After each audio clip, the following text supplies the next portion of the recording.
Okay, well, welcome. So I haven't yet finished, or I really have just kind of looked through your lab reports from that FET activity. And so it looks like, you're doing a good job with them, the ones I've looked at so far. I'll get grades up on Blackboard maybe like later this week or over the weekend, something like that. And so that's really the topic of today. So we are going to talk about energy today. That was, just a kind of a small part. It was more really physics related to, or more than chemistry. Potential kinetic and thermal energy. So we're gonna, expand on that today and talk more chemistry, I guess, behind energies. And then, really, our last topic of the semester is going to be intermolecular forces. And so, how do molecules interact with one another? And it's really from part of this chapter, so chapter 5 as well as chapter 8. In the latest edition of the book, we actually put it as chapter 6, like right after, or actually chapter 4, so even before energy. But yeah, so it'll be those two chapters.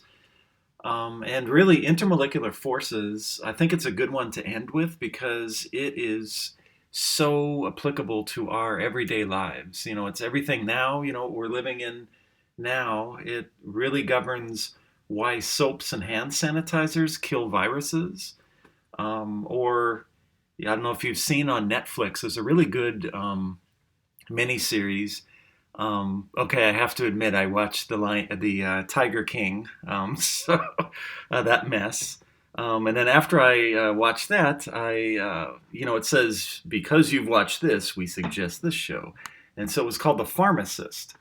And it's actually really good, and it talks about the dangers of opioid drugs and just how overprescribed they are, etc. And so we'll talk about those as well next week, or maybe the week after.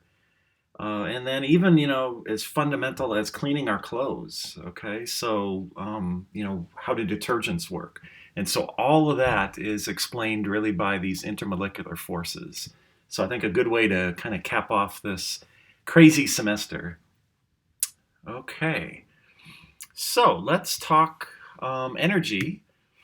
And the first thing I want to define is really what combustion reactions are.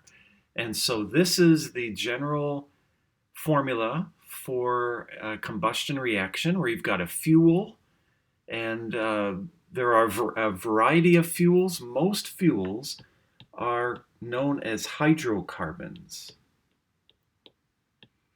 Okay, so a term you should be familiar with for the final exam. So it's really something as simple as these ones are only composed of carbon and hydrogen. Okay, so all of those that you learned the names of earlier when we were still face to face, remember like methane, ethane, etc. All those ones are what is that? C2H6, right, etc. So all those ones are hydrocarbons, right? Because they only have carbons and hydrogens in them. Okay, but you could have other fuels where you've got, maybe this general formula. Okay, where you've got some oxygens as well in there. Okay, and so those can also be fuels. Okay, so I don't want you to come out with the I guess, assumption that all fuels are hydrocarbons. Okay, it just so happens that a lot of our main ones, for our homes, for instance, use methane. So that's natural gas. Okay, so natural gas is methane. Okay, but propane, all these others as well. Okay, so this is the fireman's triangle that you've probably seen a variety of times, and so it's saying that for you to have combustion, you have to have all three parts of this fireman's triangle. And so you have to have a fuel, you have to have an oxidizer, And typically that is just oxygen, okay? But you could also have some halogens, so chlorine, bromine, even iodine. So these are also oxidizing molecules. And then you need a source of heat, or a spark, if you will, to ignite these fuels and oxidizers. Okay, and so if you have a hydrocarbon,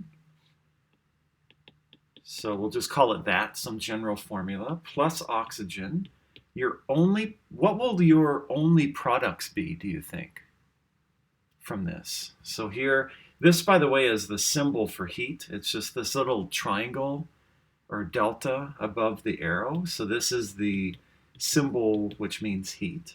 Okay, so what products are you going to get? It's going to be something and then something else here.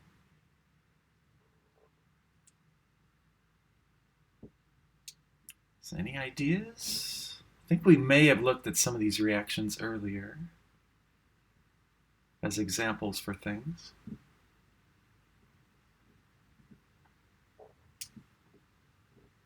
Have a silent group on Wednesday, it looks like here. So two products. One is a big no-no for climate change. Is that a hint for you? Both are greenhouse gases. And still crickets. Okay. So, yeah, good. Thank you, Madeline.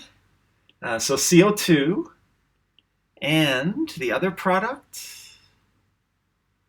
So carbon reacts with oxygen to give you CO2. What do you get if hydrogen would react with oxygen? It is water. Yep. Yeah, exactly. Yeah. So CO2 and water are the only products that you get if you have a hydrocarbon undergoing combustion. Okay, so as you have more complicated fuels, maybe with nitrogens in them. So let's say you have this one, HY, and then NZ, something like that, plus oxygen. Now you're going to start to get like NOx gases. Okay, in addition to CO2 and water. Okay, so the more complicated the fuel, the more products you're going to start to get. Okay, so sulfur, if there's any sulfur present, then you're going to get SOx gases, like SO2, for instance. Okay? All right, so hydrocarbons, we can illustrate those in different ways. And so if we look at kind of like the Lewis structure that we talked about earlier. So this would be the Lewis structure for, what is that? I guess butane. Okay, so butane is C4H10. Okay, and so each of the carbons have to be surrounded by an octet. Okay, and so we have 8 electrons around each of the carbons, and then the hydrogens are cool, being surrounded just with 2 electrons. Okay, so this would be what you would draw for a Lewis structure. Then, remember, we looked at shapes. So this next one is Vsepr. Okay, remember that theory where, this, for instance, each of these carbons, I would call them AX4, right? There's no lone pairs around each of these carbons, and they're surrounded by 4 other atoms. And so AX4 was what type of geometry, or what shape? May have to go back to notes for that, but if you had 4 things around a center, so like this, then you could draw it where that's coming out at you, and maybe that one's going back out of your computer screen. So what shape was this?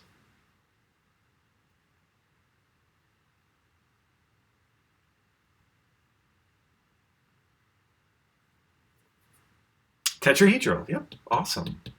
Yep, so that was a tetrahedral molecule. So we would say then that each of these carbons are tetrahedral. Okay, and so this form, these are called line, or I guess just I guess molecular structures. I guess a little, structural formulas. I guess. And so this is showing a little more detail that, this one is kind of misleading because it's saying that all the angles are 90 degrees here.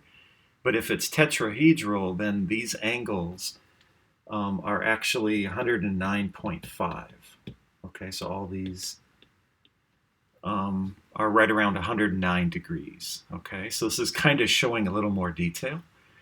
And then sometimes we get tired of drawing all these separate hydrogens, and so this is then a condensed structural formula, okay, where you aren't showing those as separate lines, but this is very, very common in organic chemistry, especially. Okay, so organic chemistry predominantly deals with compounds that have carbon, hydrogen, oxygen, and nitrogen, really, and that's it. Very few others, okay? And so this is a very common way to illustrate that, or this one. So this is just a line angle representation, okay? So it's just kind of showing you, the arrangement of the carbons, and then it's just assumed that if you have a carbon here, you have to have 3 hydrogens, right? Because you have to have 4 bonds to the carbon. And then here, since you have 2 bonds to carbons, there has to be another 2 hydrogens, okay? So it's kind of the least detailed, but after you see a variety of these structures, you can look at this and instantly know that it's this, okay, or even, a little more detail of that, okay? And so all these different forms you will see in textbooks, okay, related to organic chemistry. These are kind of less common. I guess these are most common if you have a reaction. So you want to talk about, butane being combusted. Then you'll either see this where it's more explicit, or you just might see it as C4H10 plus oxygen. Okay, so these forms are really not used a whole lot when we're talking about mechanisms, like how do these things react. Then we either kind of go to these ones, are kind of the most common. Okay, so I guess just to introduce, I'm not going to ask any specific questions, I guess, about like definitions of these. And I think you haven't seen enough for me to put ones like this on the final, really. So I wouldn't worry about any questions like this. I just wanted to kind of, put that in your frame of reference in case you do see this either online or in a book somewhere later on, okay? Okay, so hydrocarbon combustion,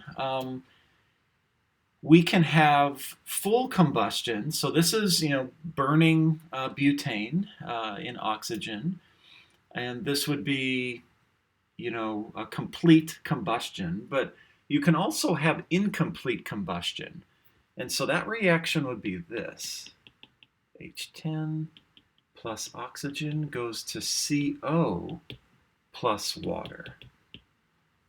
Okay, so what would this give you? So take, a minute or so and try to balance this one out. So what are the coefficients here for this reaction, where this would be incomplete combustion of butane? Okay, so that you're getting more carbon monoxide instead of carbon dioxide. Okay, so try to balance that one out.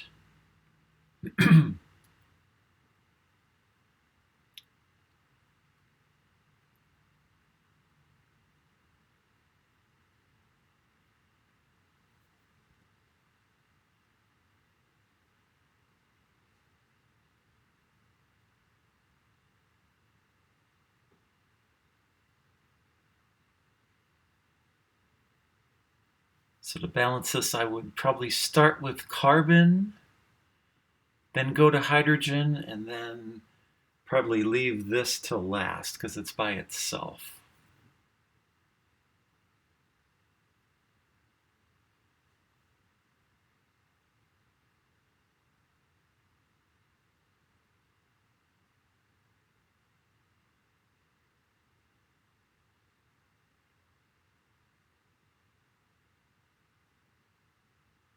Okay, so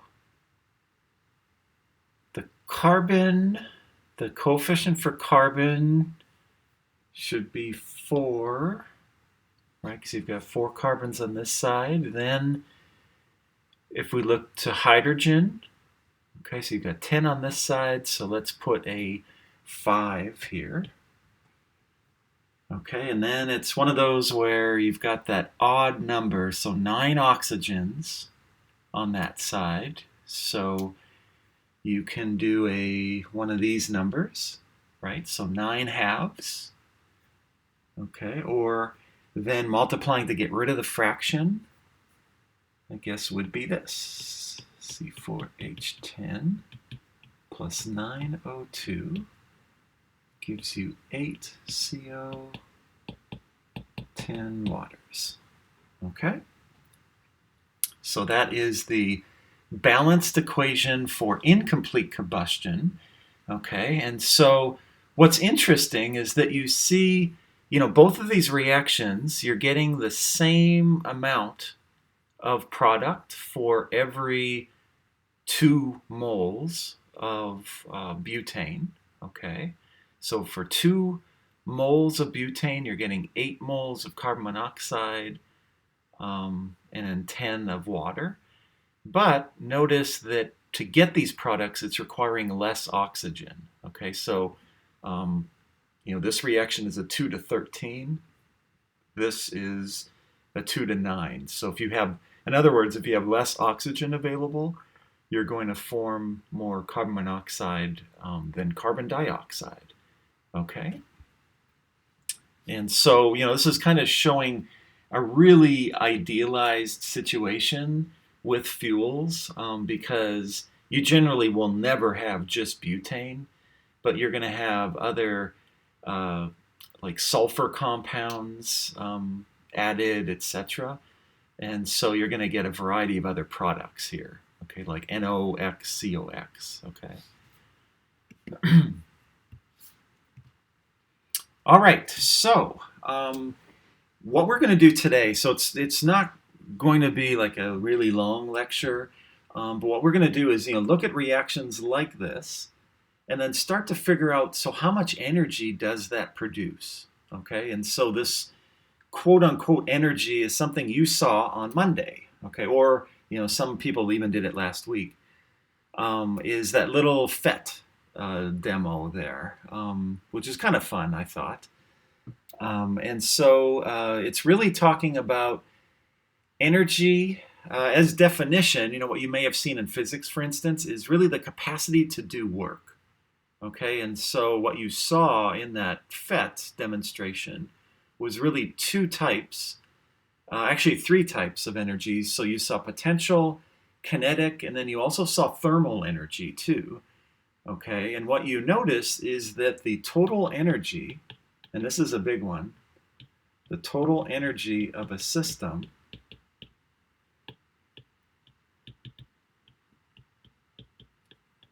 remained constant, right? So regardless of where your little skateboarder was on the ramp, if you notice that little bar on the total energy, that was fixed, right? And you were just converting between different types of energy, okay? And so that's really one of the laws of thermodynamics, okay, is that energy can neither be created nor destroyed, okay, is really the first law of thermodynamics, okay? And so you can't create energy out of nothing, and you can't just vaporize. And so that's why the total energy was constant. But you can, okay, the but here is but you can convert. Whoops, if I could spell. Convert from one form into another. Okay? And so the different forms of energy, so they're really just two. Okay, so there's potential and then kinetic. Okay, but then you've got, the other varieties like thermal energy. And so what variety do you think that fits under? So is thermal on this side or that side, do you think?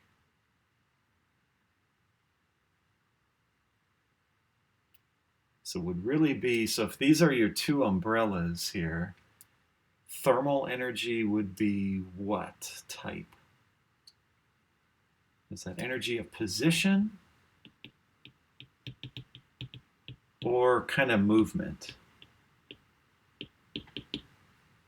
What do you think?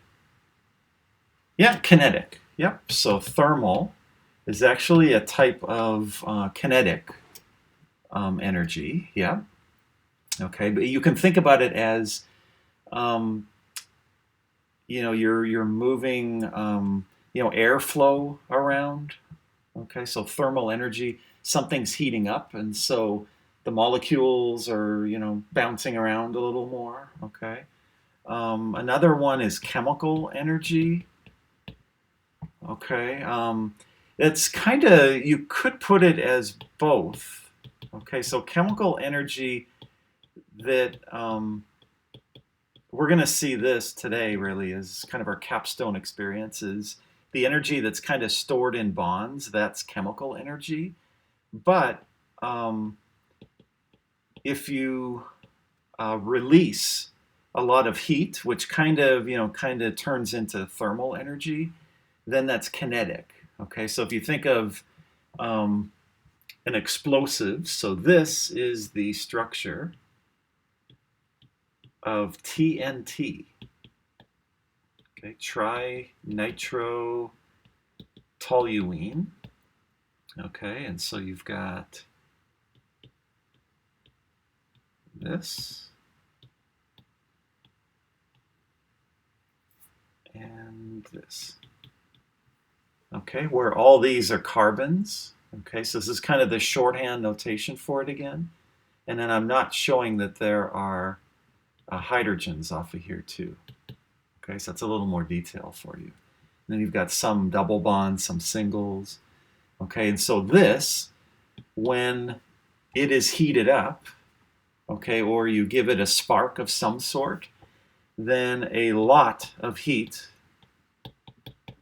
and a lot of gases are released, like nitrogen, oxygen, NOx gases, etc.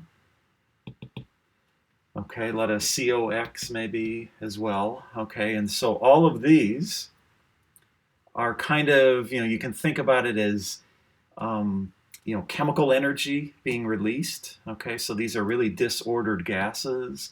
And so a lot of thermal energy is released, okay, as well as some chemical energy, okay.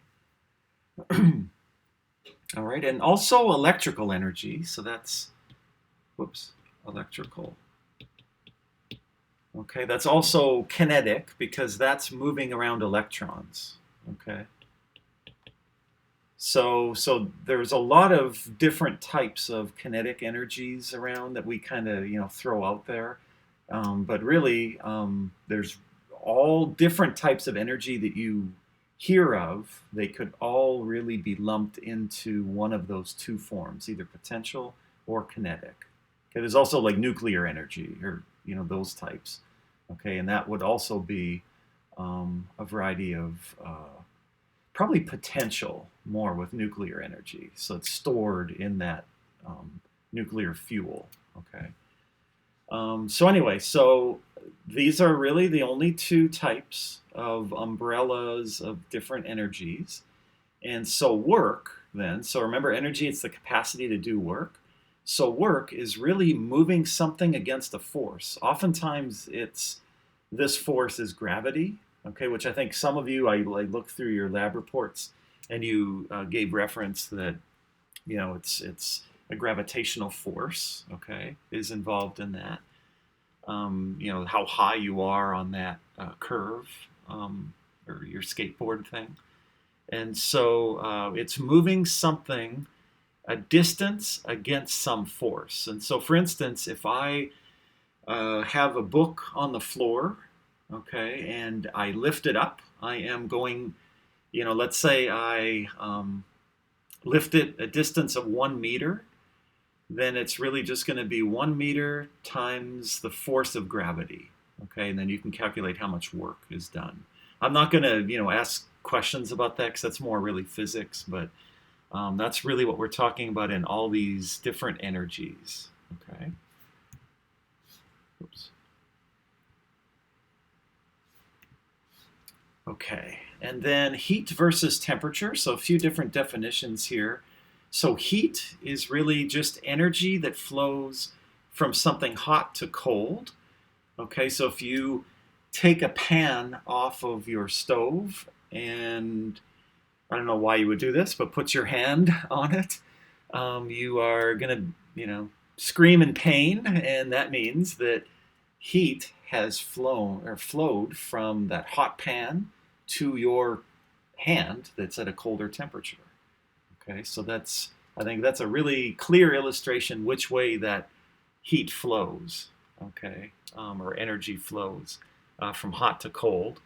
Another illustration is, if you take something out of the microwave and then let it sit on the table, it's going to get colder and colder until you reach the temperature of the room. Okay, so it's moving from hot to cold.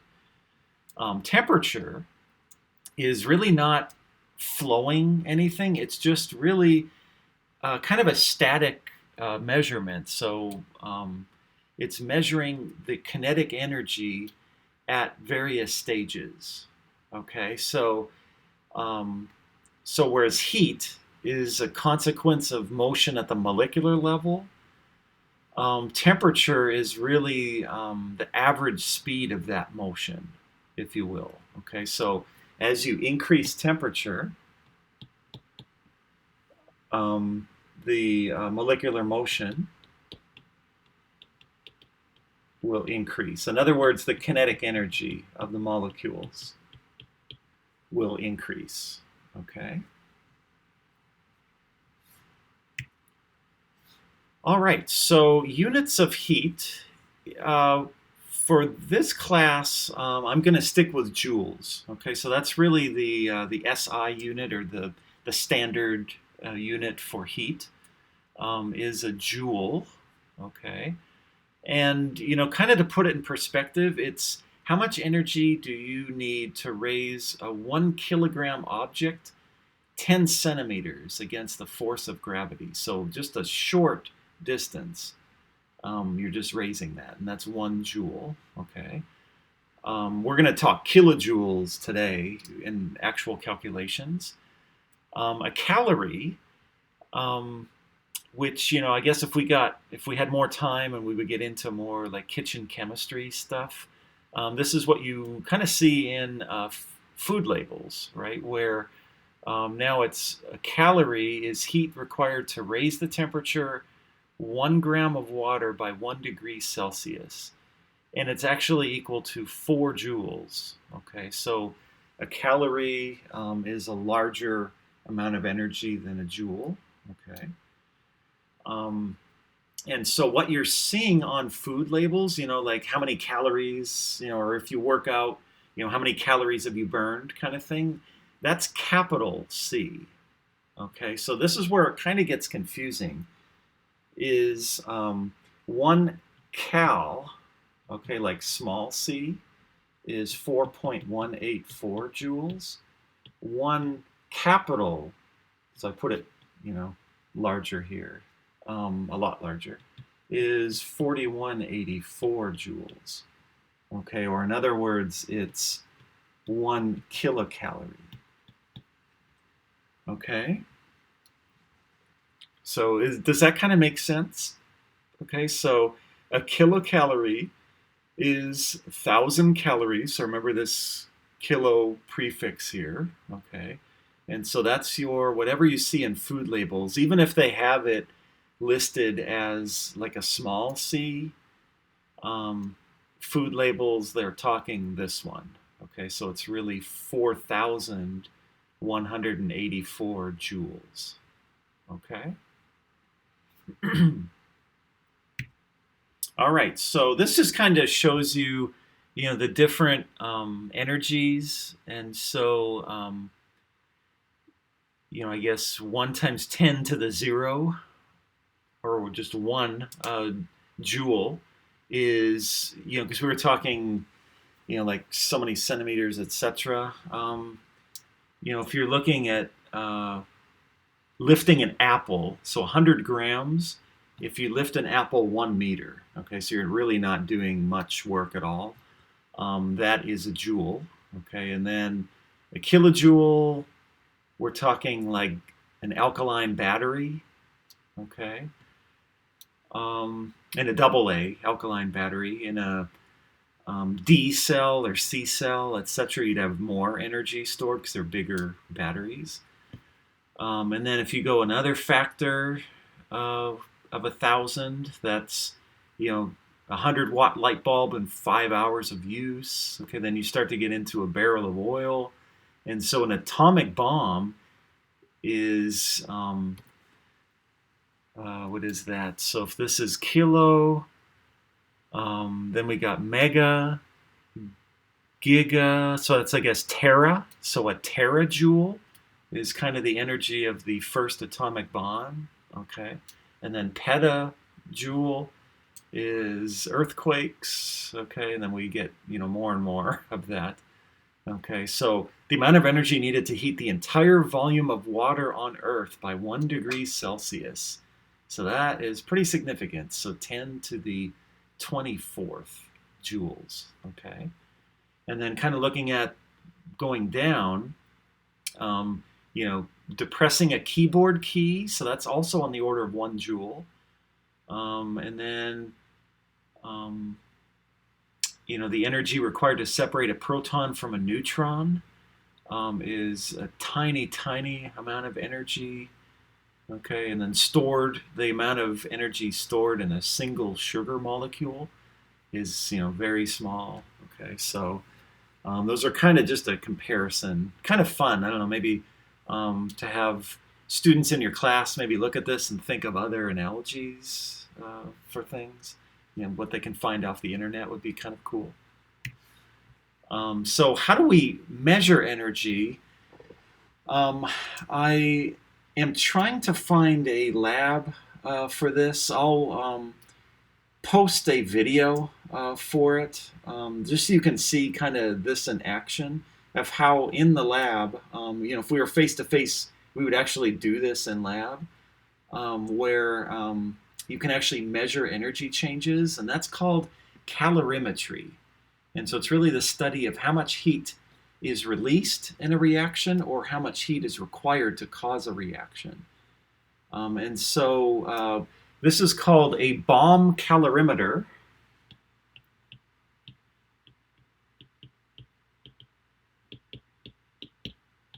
Okay, and bomb implies that this is building up a lot of pressure. Okay, and so it's constant volume. Okay, so this is at constant volume calorimetry.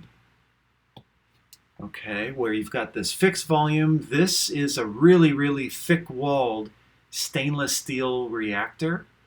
Okay, and so it's literally a bomb, because what you're doing inside is you've got another stainless steel vessel that you put your fuel in. Okay, and this is kind of showing a solid, but you could put in gasoline, for instance, in here. And then you seal it up, so you tighten this really tight, And then you've got these electrical leads that come out.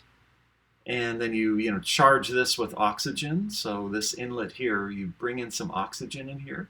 So now you've got your fuel and oxidizer. And so now you need that heat or that spark to get it to go. And so you do that from electrical leads.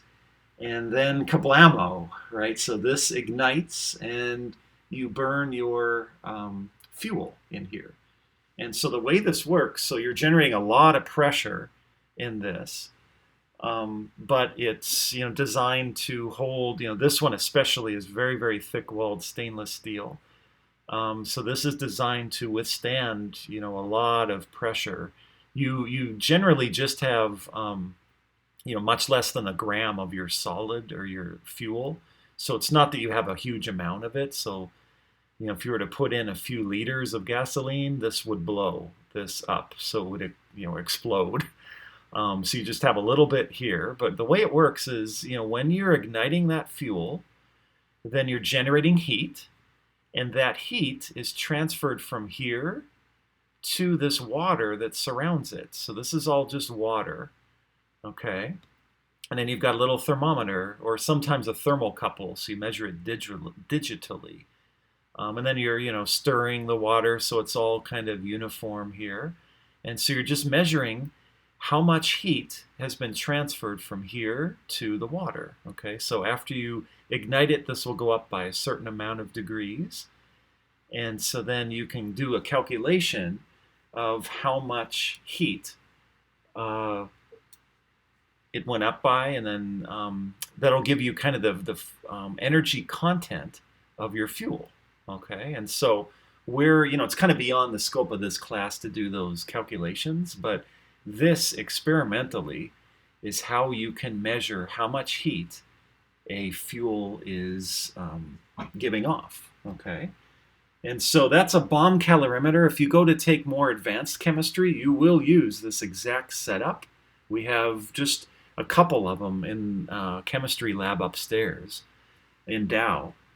But what you can do really easily is just use a styrofoam coffee cup.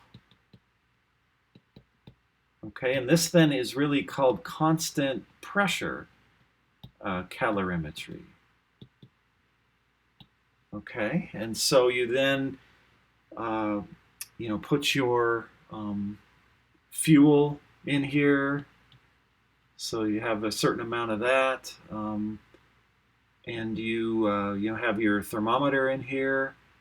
You can introduce some oxygen in there. You cap it off, so you've got just a cap on here. Okay, that kind of seals it, and that's surprisingly accurate. You can get some very good data just from a little styrofoam coffee cup. Okay, so you're not going to generate a lot of pressure in this system. So you can't really use this to, see the energy content of gasoline or something like that. But you can, for instance, where this would be useful is, if you take a piece of iron, that's heated up to a certain temperature, then put it inside. And then you've got water in here, and so your thermometer kind of is in the water here, and so you can monitor how much heat is transferred from that hot solid to the water around it. Okay, so it's not one that you can actually ignite stuff in because you'd melt the styrofoam coffee cup, but you can do simple energy transfers with this. Okay, so all these different techniques are in the lab. It's called calorimetry. Okay, and so you will then get what are called heats of combustion. Okay, and that's reported in kilojoules or sometimes kilocalories per mole or per gram.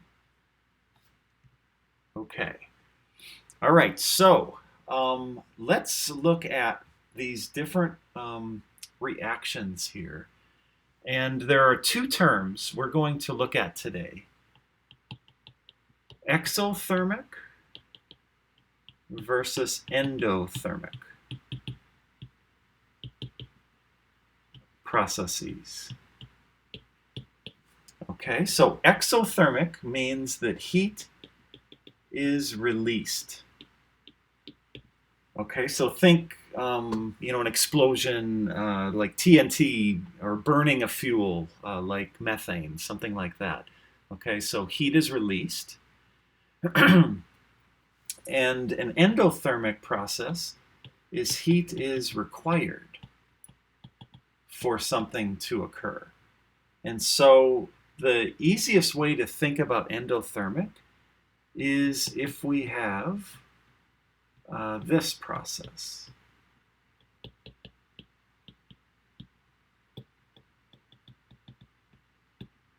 Okay, like boiling water. Okay, so this is evaporation, also known as, so AKA vaporization. Okay, this is endothermic in the left to right direction, okay, but it will be exothermic in the right to left direction. Okay, so in other words, you know to boil water, right? You have to plug in the kettle, or you have to apply heat to some vessel, right, for it to evaporate. If you were to condense, so in this case, it's condensing. Okay, that is actually going to release heat. Okay, and so this is why, for instance, if you look at this one, so solid to liquid, so solid to liquid. Okay, again, this is the endo direction, endothermic. This is exothermic. Okay, and so in this case, when you go from like water droplets to snow, okay, or ice, it's actually exothermic, and so the exterior, the external temperature, it actually goes up a little bit. Okay, so yet you see an increase in temperature when it first starts to snow. Okay, so unfortunately that is like today or yesterday, so we're still not beyond snow here. Okay, so that is exothermic, which means it's releasing heat. Okay, and so the way we indicate that is really just the sign of the energy. Okay, and so exothermic processes have a negative energy value. Okay, and so what we're going to talk about today is the delta H, which is called the enthalpy. Okay, so whenever you see H, capital H, that is enthalpy. Okay, and that just, you can replace it really with heat. Okay, so enthalpy is just a fancy term for heat. And whenever you have delta, that just means so the enthalpy from some final state minus the enthalpy from some initial state. Okay, so in other words, in our kind of phrase of chemistry here, we're talking like products, and an initial state are our reactants. Okay, and so if we have a certain amount of energy for our products and reactants, we can just subtract them and get the overall enthalpy. Okay, so in other words, okay, so the enthalpy of some system, so we'll just say some reaction, is just going to be the enthalpy for all of your, enthalpy for all of your products minus the enthalpy of all your reactants. Okay? All right, and so if this value gives you a negative value, that is exothermic. Okay, if it's positive, that is endothermic. Okay.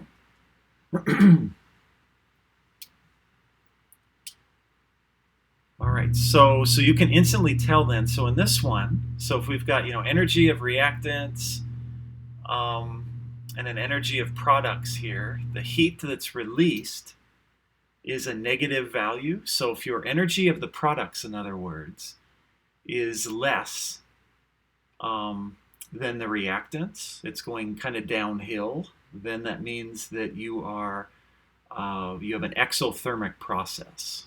Okay, and so for this situation then, this is just burning methane. So methane plus oxygen goes to products. Okay, this enthalpy is minus 802.3 kilojoules, and I think that's per mole. Okay, so for 1 mole of reactant, okay, you get 802.3 kilojoules of energy. Okay, so that is negative in this direction. What that means is that if you were to go in the opposite direction, that will then be, if it were reversible, you'll have an endothermic process of 802.3 kilojoules per mole, but now it's positive. Okay, so if this were reversible. Okay, so oftentimes, like in this reaction, it doesn't go both ways. Okay, so, but this is how much heat it would take to go from these to this side now. Okay, and it's just the same magnitude, it's just a different sign. Okay. Okay, so you'll get different amounts of heat released from different types of fuel. So wood will give you kind of the least amount of energy. Coal will give you more. Methane, like natural gas, gives even more. Okay, and so the more negative this value is, the more heat that is being evolved. Okay. Okay, so this is one way to visualize endothermic versus exothermic. So here is our system. Okay, so this is really, think of our reaction flask. Okay, so our system, think of it like this. I've got a beaker, I've got some solvent, and then I've got my reactants. Okay, so this is my system. Okay, my surroundings is anything else. So that would be like the bench top, the lab or home, wherever you're at, you're doing this reaction. Okay, so anything surrounding that flask. Okay, so even if you have this on your hand would really be part of the surroundings. Okay, and so an endothermic process is where you have heat or energy that's flowing into the system from the surroundings.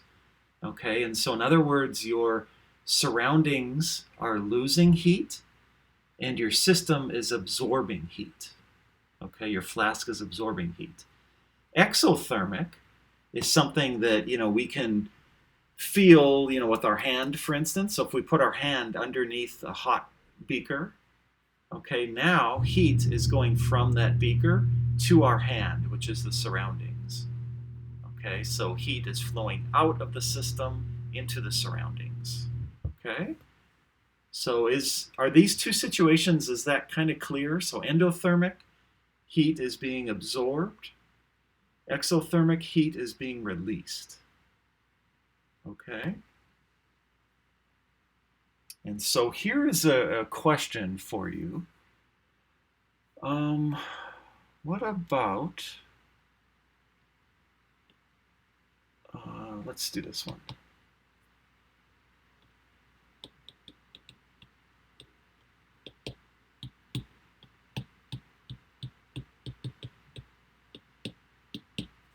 What do you think? So melting wax, is that an endothermic or exothermic process? So these, by the way, are the typical questions I'll put on the final, these kinds of things. So is it endothermic, exo?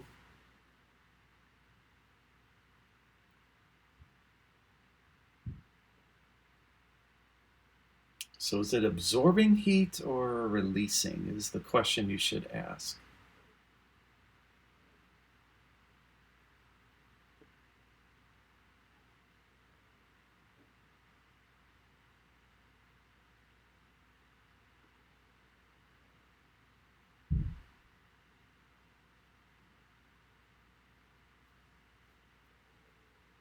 Yeah, so endothermic. Yep, correct.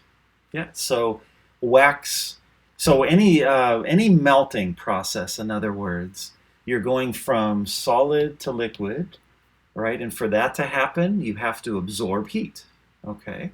The other way around, a liquid being solidified into a solid, okay, that would be exothermic. Okay, so the other way around. So, in other words, all of these solid, liquid, gas between these three main phases in the left to right direction, those are all endothermic. And the other way around are all exothermic. Okay? So that's the easy way to think about, these situations. Okay?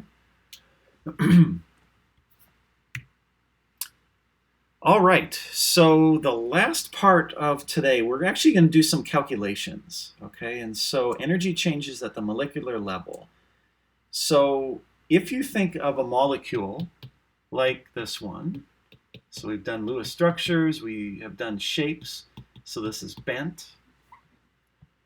For us to break this apart, let's say to break this bond, that OH bond, that requires heat, right? So it needs a certain amount of energy, okay? But to form bonds, so let's say this plus another hydrogen, okay, where that comes and forms this bond, this releases heat or energy, okay? So to break bonds is endothermic. Forming bonds is exothermic. Okay, and so what we're going to do is do some calculations, and you can actually, if I tell you how much energy is stored in these different types of bonds, then you can actually do the calculation of overall this whole reaction, how much energy is either released or absorbed. Okay, so let me show you an example here. Okay, so these are called bond energies, okay, sometimes called bond enthalpies. And these are typical values. To do these calculations, I would have to give you these values. So you're not going to memorize any of these, okay? But I have to tell you, for instance, for an HH bond, it takes 436 kilojoules of energy to break it apart per mole, okay? And if you're forming an HH bond, it will release 436 kilojoules of energy per mole, okay? And so for any of these questions, all we're going to do is set up a table and look at what bonds are being broken, what are being formed, and then just kind of calculate them out and add them up at the end. Okay, remembering the breaking bonds always absorbs energy or requires energy, and forming releases that energy. Okay, so this is a very simple reaction. So water with oxygen going to, or hydrogen, oxygen forming water. And in this case, the first thing you have to do is always make sure that it is balanced. Okay, because for this one, if we didn't put the 2 here, then this whole reaction, it's underrepresenting all the bonds that are being broken, right? Because there are really, for this reaction, there are 2 molecules of hydrogen that have to be broken, and then you're forming 2 water molecules, okay? So you just really set up a table and you look at all the bonds that are being broken. And so we've got two HH bonds, okay? And for this, where your Lewis structure experience is going to come into play, is that you have to draw the Lewis structures for all of your reactants and all of your products so that you know what type of bonds are being broken or formed. Okay, so here, hydrogen is just a single bond. Okay, but oxygen, you have to realize, remember the Lewis structure for oxygen? You have, what is that, 12 valence electrons.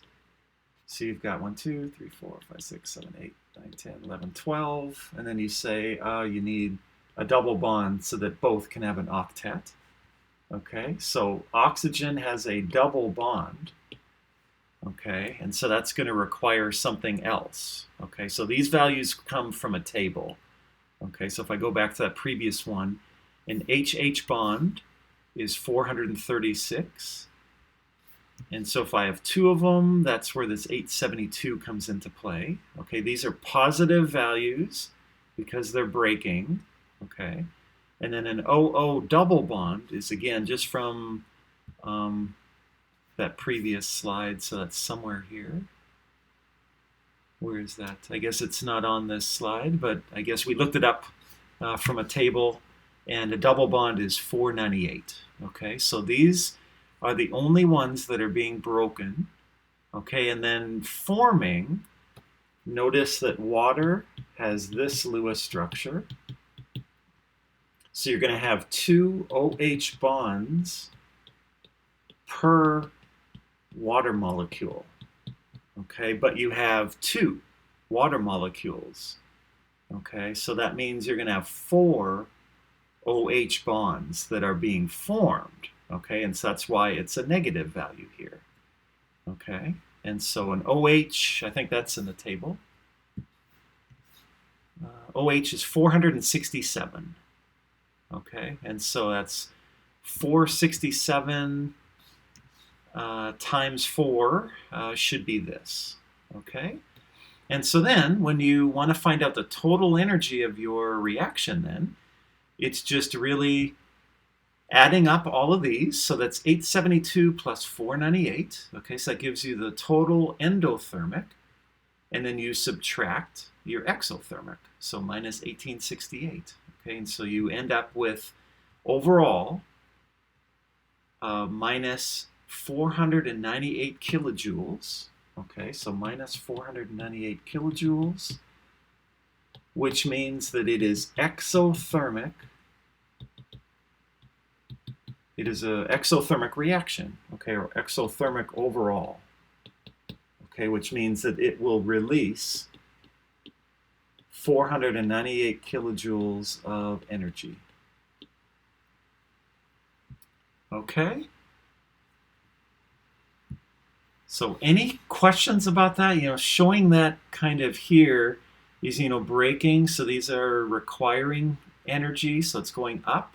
And then when you release, that goes down. And this is what you're actually calculating. So this overall is going from your products minus your reactants. Okay? So that's your 498. Okay. All right. So let's end this class by looking at an example. Okay. So I want you, and here are the values for you from just a website. So you can go to any website really and get this. Again, on an exam, I'd have to give you a table like this. Okay. So I want you to calculate how much energy is either absorbed or released. So tell me if it's exothermic or endothermic from the burning of methane.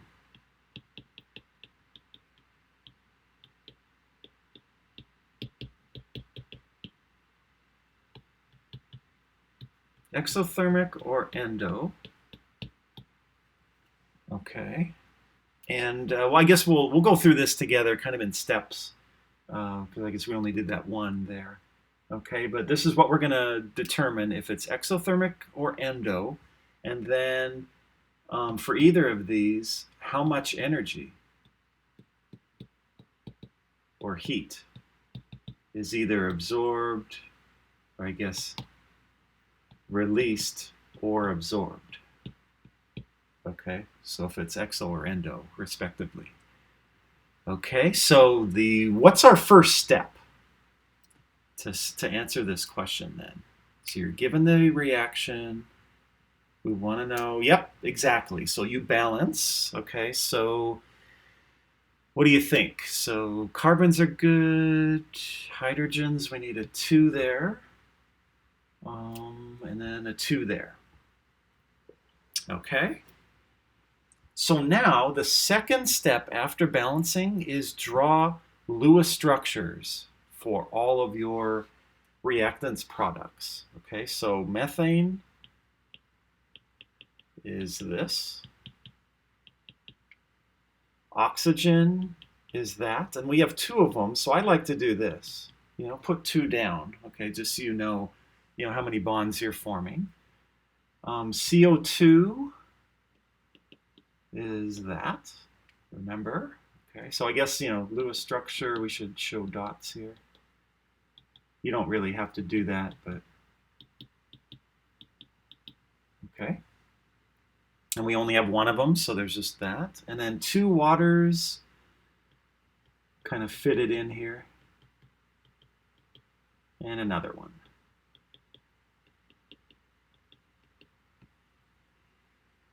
Okay, so that's step 2, is we drew the Lewis structures for all reactants and products. And now let's do our little table. Okay, so bonds broken and bonds formed. Okay, so how many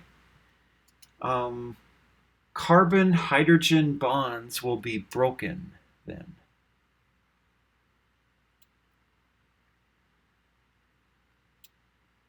So you're breaking apart everything on the reactant side, or the left side of the arrow. Okay, so we will break apart 4 CH bonds. Okay, and so what you do then is you say that's 4 moles times a CH bond from this table is 413 kilojoules per mole.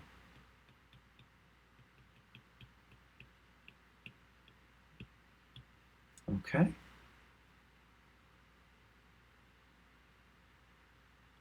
All right, so we can do that as we go here. You can either do it at the end or do it as you go, but let's see here. So that's 4 times 413, so that's plus, because it's being broken, right, endothermic, 1652 kilojoules. Okay. So any questions on that so far? Okay, so I'm looking at this molecule, had 4 CH bonds, and so I'm breaking those apart. Okay. Now, an oxygen-oxygen double bond, I guess they've got it down here. Okay, so that's 495, and I have 2 of them. Right, so that's 2 O doubles. So that's going to be 2 moles, and each of those are 495 kilojoules per mole. Okay, and so that gives you 495 times 2 is 990 kilojoules. Okay, and so that's it as far as endothermic parts. Okay, so that's all that we're breaking apart. In these reactions, by the way, you're assuming everything on the left side breaks apart, and then you form everything on the right from square one, from nothing. That's often not how reactions happen. Like you're going to break one of the bonds first, and then, so there's a different mechanism. But for these calculations, you just assume you're just brute force breaking apart everything on the left and then forming everything on the right. Okay. And so we can then get a total here for all the endothermic pieces. And so that would be 1652 plus 990 is plus 2642 kilojoules. Okay, and so now let's look at bonds formed. And so we only have one CO2 molecule, but each of these molecules has two C double bonded O bonds, right? So you will be forming two C double bond O's. Okay, so then that's going to be 2 moles times, what is a C double bond O? Is 799, okay, minus 799 kilojoules per mole. Okay, and I put a negative in there because it is exothermic. Okay.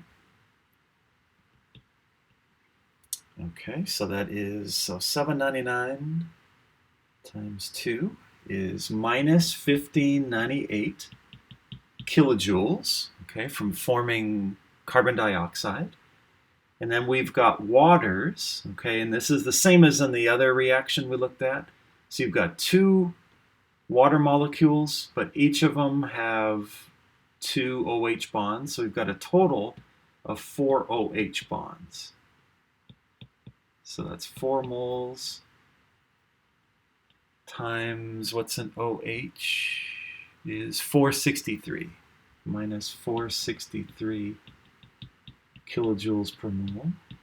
Okay, so these moles are canceling out here. And so then it gives you 463 times 4 is minus 1852 kilojoules. Okay, so now our exotherm, we just add these up, okay, is 1598 and 1852. That's minus 3450 kilojoules. Okay, and so now to get our total energy or heat, we just add these up. Okay, so we've got, so in other words, delta H of reaction here is just 2642 minus 3450. Okay, so that, and then 2642. So we get minus 808 kilojoules of heat. Okay, so tell me, is this overall going to release or absorb that much heat?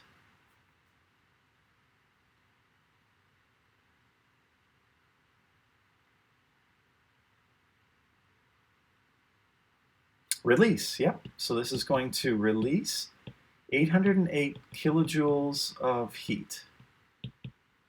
Okay, and so we will, so this is exothermic, in other words. So it's an exothermic reaction overall. Okay, and we feel that as, so, you know, let's say we wouldn't, but let's say this reaction happened in a beaker. Okay, and then we put our hand. That's a sick looking hand, but if we touch the bottom of this beaker, we're going to feel it as heat, right? So heat's moving from here to our hand. Okay, so our sensation is that our hand gets hot in an exothermic reaction.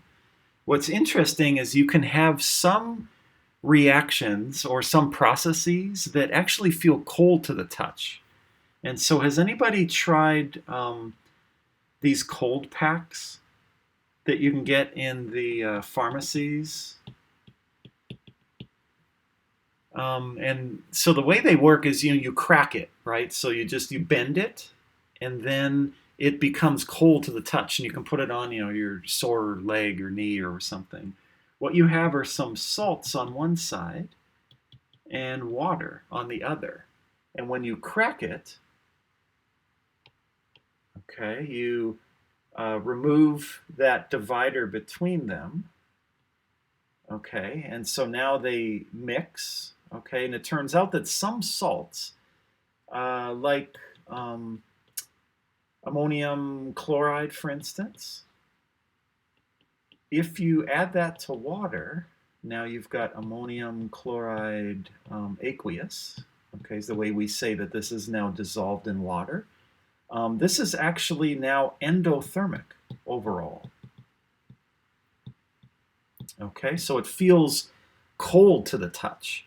And it's not really clear why it should feel cold, right? So if, for instance, endothermic means that heat is moving in, right? If this is endothermic, remember heat is being absorbed.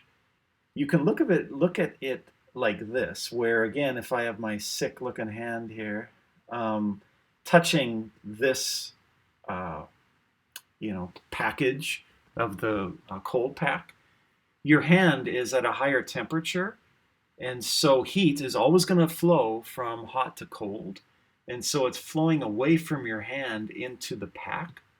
Okay, and so you feel that your hand's getting colder. Okay, and so that's why endothermic processes will feel cold to the touch. Okay, so that is as far as I wanted to get today. So are there any questions about that? Anything today?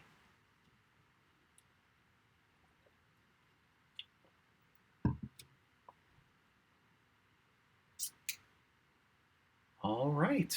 Well, I will sign off and wish you a good weekend. Again, on Monday, we will talk about the new context of intermolecular forces, and that will be the last topic of this semester. So you can see the light at the end of the tunnel coming for you guys. All right. So again, let me know if you have any questions. But yeah, have a great weekend. Take care, everybody.